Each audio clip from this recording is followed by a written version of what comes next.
सम्मानित साथियों, जय भीम।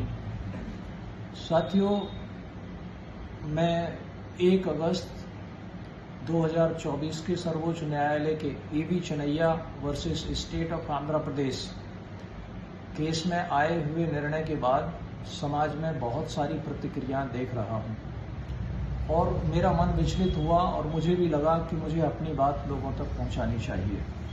सम्मानित साथियों, जैसा कि आप सबको मालूम है कि भारत जातियों का देश रहा है। जाति विभाजन के कारण कई सैकड़ों साल तक हम लोग गुलाम रहे हैं और धार्मिक विभाजन के आधार पर भारत के 3 टुकड़े हुए और एक बहुत बड़ा भूभाग हमसे अलग हो गया।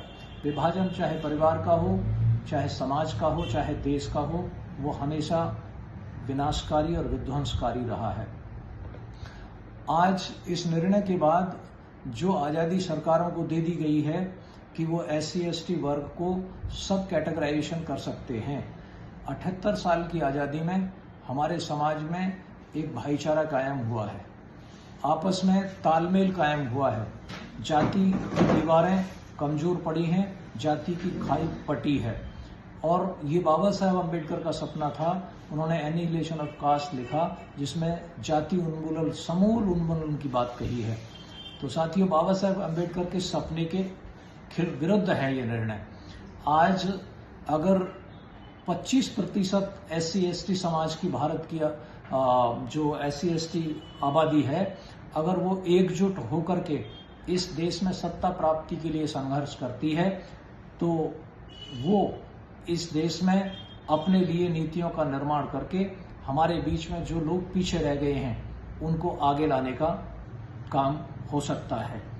हम अगर कैटेगराइजेशन की बात ना करके रहबर मान्यवर काशीराम जी की तर्ज पर अगर बहुजन समाज बनाएं और सबको एकजुट करें तो हम सत्ता प्राप्त कर सकते हैं। साथियों, विभाजन करने से हमारा सत्ता प्राप्त करने का जो सपना है वो चकनाचूर हो जाएगा, क्योंकि इस देश में जो मनुवादी ताकतें हैं उन्होंने पहले ही आपको राजनीतिक सत्ता से, शैक्षणिक योग्यता से, सामाजिक सम्मान से, आर्थिक साधनों से वंचित रखा है। तो हमें उनके मंसूबों को कामयाब नहीं होने देना है। हमें अपनी एकजुटता बनाए रखनी है और सत्ता प्राप्त करने के लिए संघर्ष करना है।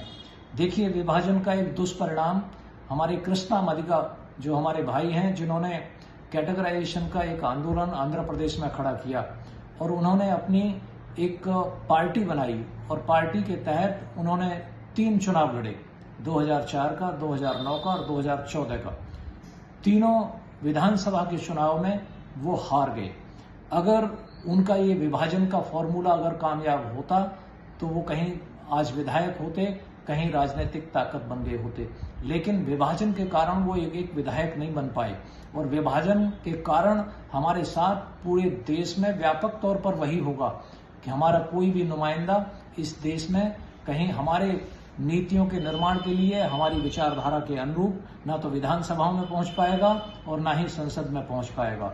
ये हमारे लिए, अगर हम व्यापक हितों की बात करें तो हमारे साथ ये बहुत बड़ा अन्याय होगा।